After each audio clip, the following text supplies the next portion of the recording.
Well, let me first of all say that I've heard the backdoor chatter about, especially from the Bahamian farmers who are concerned, that perhaps we are opening up the country to Haitian imports to the detriment of them.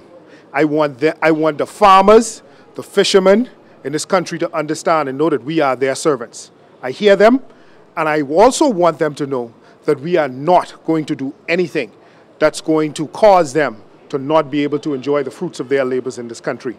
All we were saying to the Haitian government and the agreement we made is that the produce and the products that Haiti currently exports to the United States, that we purchase from the U.S. Haiti exports to mangoes, coffee, and other things into the United States. We then purchase these things from the U.S. to bring them to the Bahamas. And we're saying rather than having the United States as a middleman, we can have direct trade with Haiti, which is the desire of the Haitian government and the Haitian farmers and the Haitian people. So we're not going to be importing any more than what we currently import. And on top of that, it's not the government of the Bahamas that's going to be importing. It's going to be the current distributors, wholesalers, who would make contact with whichever groups in Haiti. And I want the Bahamian people to know, too, that it's on the Haitian government, not on us. We have certain phytosanitary rules, certain shipping rules that Haiti has to meet. They have to have containerized shipping, which they currently do not have to the Bahamas. Their phytosanitary requirements need to be increased in that we have to be able to source exactly which farm your produce came from. That is not readily resident in Haiti at this point in time. So the Haitian government has committed to raise their standard so that they can meet our requirements, so that they would be able, so that Bahamian business persons can actually trade directly with Haiti. And so that is what we spoke to between the Prime Minister and the President of Haiti. Any indication of when they can reach these benchmarks? Because with them not even being in place and the PM saying they want to do this by year's end, what is their planning process? Well, the Haitian President is an interesting individual. He's very much a person who seems to be, I want this done, you all go out and get it done. And so he has directed his government to say, listen, I want to be able to have a ship, a seaworthy, shipping, contained ship, leave the northern coast of Haiti, whether it's Cape Haitian or Port-au-Pay, to leave to go to the Bahamas that meets all of the requirements that the Bahamas would have. Is that a realistic goal that he's proposing, in your view? I can't speak for the Haitian government as to how much investment that they would put into this. But currently, the Haitian president himself owns a very large farm that actually exports to Europe, that meets the phytosanitary requirements for European exports, as well as a couple other farmers. So they have the requisite knowledge. It's not throughout the country. And there is no direct shipping that comes from Haiti here. There is shipping that goes from Haiti to Providenciales, to Turks and Caicos, that would meet our requirements. So I believe that they are capable of doing it. But at the end of the day, that's something that the Haitian government has to decide on. That doesn't have to do with the Bahamas. The Bahamas, we have our rules, we have our regulations. We're not going to be relaxing those. And I want the Bahamian farmers to know that we're not going to disenfranchise them. We are their servants. This is their economy. Whatever they produce, they could see from my actions in the past. I stop imports of green peppers and tomatoes when they were able to completely meet the market. I stopped the imports of those so that all the distributors would have to purchase directly from Bahamians. I want them to know that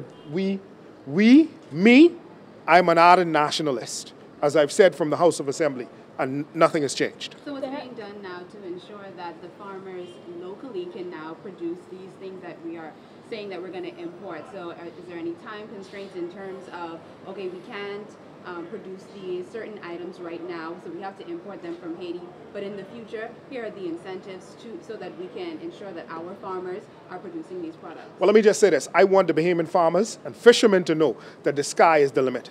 First off, they have to be able to, they need to think about it in this way. We have the last census said we have 353,000 Bahamians. There are those who says between the Bahamians and foreigners who live in this country, we have over 500,000 persons who live in the Bahamas. We have another 1.5 million persons who come and live in this country as tourists. That's a 2 million person market. yearly in the Bahamas. So that's what we are seeking to supply. The sky is the limit for them. They ought not to feel threatened by others who might be importing certain things, because right now as a country, we only produce 8% of what we eat. That's the Bahamian farmers, fishermen, 8%. And so at the end of the day, we want to expand that. My ministry has in the requisite extension services. We have plans to help the Bahamian farming industry to grow from strength to strength, and we're going to see to it that that happens. And I also want the Bahamian farmers to know, too, that they shouldn't just think about the 2 million persons. We need to think about how we export to the larger world. And we do have farmers who have done it in the past, whether it was the citrus and abaco, whether it's the green peppers and tomatoes today, that is also being exported. So the sky is the limit for them. And they have in this minister, in this government, a government that's going to ensure that they reap the rewards of their hard work in this country. There has been some criticism about the large contingent that was taken to Haiti. Any response to the critics who say, well, why were all these people taken? I know the Prime Minister said this is because we take this trip seriously and, I guess, opening up talks with Haiti.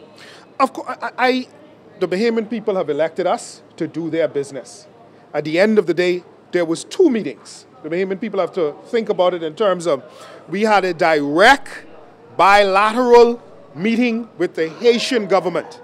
So the Prime Minister took with him all of the requisite ministers who could speak to the issues that we have with Haiti. So that was the first meeting. After that meeting, there was a CARICOM sessional heads of government meeting. And as you can see, some of the ministers are still in Haiti today, dealing with the Caribbean sessional heads of government. The Prime Minister spoke to whatever issues he wanted to speak to in CARICOM yesterday, and now we're here to have a cabinet meeting this morning. So that's why the requisite ministers who could speak to it was taken. And we're not a government who is interested in just spending willy-nilly. As the Bahamian people know, when we spend because it is in the Bahamian people's interest. It is what was expected, and the contingent that met the requirements of the meeting that we were having. Can you just give us to ask on the farming issue? Use the word agreement. Is there an agreement, or is it an arrangement with the private sector, or is it something? Is it a document? If you would listen to the conversation that was had with the Haitian president when he was speaking, that was being Facebook Lived, he made it quite clear. There was an agreement signed in 2014 with Haiti on trade, on agriculture, on shipping. These things were signed by the former administration, but it was not completely acted on. All the Haitian president was saying, you all are a new administration. Do you intend to act on the agreement? Our position was, we're going to meet our requirements, but you got to meet yours too. So that is what was being spoken to. There's already a memorandum of understanding, an agreement in principle between Haiti and the Bahamas that was signed by the former administration. And they have the PLP released a press statement last night basically saying that whatever was done by this administration was only building on what they had done. Any response to them saying, well, we did it first and now you guys are just following us up? Well, governments are continuous. They started the process, and we're just ensuring that the Bahamian people and the Bahamian farmers are not disenfranchised in any which way. We're not a government that tears up agreements. So at the end of the day, we met with the Haitian president and his delegation, all of his ministers. They were very much interested in building the bilateral relationship with the Bahamas, and we're going to protect the interests of the Bahamian people as best we can. One of the goals of BAMSI was to export eventually. Yes. Is that still the plan now that we're... Absolutely. But not in terms of BAMSI. The way I look at BAMSI is a school, it is a farm, and we have something called the AFP program, the Associate Farmers Program, where we are all of the farmers in the Bahamas are registered, but we have a specific program for high-flying farmers, so to speak, and we purchase all of their products, and BAMSI's role, purchasing from the Bahamian farmers, is to find markets for them. That's how we see it. We've been aggressively doing that. I met with all of the distributors in the country that buy for the major food stores to ensure that at the end of the day, whatever the Bahamian farmer has in the field, I purchase it from those farmers. I give it to the requisite distributors in the country so that they can put it in their requisite stores so that the Bahamian people can enjoy the fruits of the Bahamian farmers' labor. I do believe in food security. I believe that Bahamians ought to eat closer to the nutritional source, and you can't get closer than the people in your own backyard. Any updates on the cost of BAMSI? I know you guys were doing an audit. The audit is ongoing with Man Judd, and we intend to be able to speak to that in June at the budget debate. BAMSI is $8 million a year budgeted this year, and we still haven't decided as to how much monies we're actually going to put into BAMSI in the 2018-2019 budget, but I'll be getting back to you on those issues. What about the school? Is it completed? The school is not yet completed. A lot of the buildings in the first phase are about 80%, 90% completed, but it's completed to the stage whereby they could at least hold classes, and the university is moving forward. We're looking as to how we promote it, because really science and technology is what drives agriculture and marine resource now. It's not just, you know, when I grew up, my grandparents, I had a machete, I went out in the bush, chop tree, burn it, slash and burn, and we farm. Farming has gone completely scientific, whether it's embryo research, whether it's greenhouse technology, whether it's hydroponics, whether it's aquaculture, aquaponics, and we are bringing all of that through BAMSI to the Bahamian farmer. So we're taking the whole stigma out of agriculture being a profession that people don't want to get into, to saying, listen, this is where the real science is. Get involved in it. And that is what we see the university, BAMSI, as being able to Any idea when that will be completed? Do you have BAMSI? a timeline? Yes. Well, BAMSI has a couple of phases. You know, there's plans for it to be a very large school. And right now, it's the first phase is, I think we're probably about 3 or 4 months out. Maybe by about July or September, all of the other buildings will be able to be completed. But I can't speak to that. You'd have to speak to the Minister of Works concerning those. Thank you. Okay? Thank you. Thank you.